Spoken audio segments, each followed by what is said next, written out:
মক্কায় তো আল্লাহর ঘর, ওটাকে তো হেরেম বলে। হাজি তো দেখা আসছে আবু জাহেলের বাড়িটা কোথায়।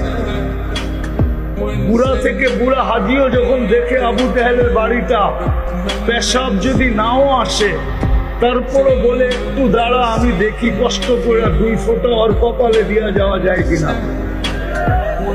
জিজ্ঞাসা করেন হাজিদেরকে, কি আছে কেউ হাজি জান্নায় আবু জাহেলের বাড়িতে 2 ফোঁটা দিতে?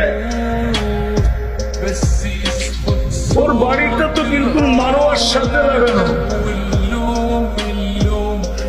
যদি সোসাইটি দিয়ে পরিচয় দিয়ে চলতো তাহলে তো মক্কাওয়ালা পরিচয় দিত, কুরআন দিয়ে পরিচয় দিত। আউয়াল বাইতি নুদিয়া লিন-নাসি লাল্লাযী বিবাক্কাতা মুবারাকান ওয়া হুদাল লিল আলামিন আল্লাযী দাখালাহু কানা আমিনা মাসাবাতাল লিন-নাসি ওয়া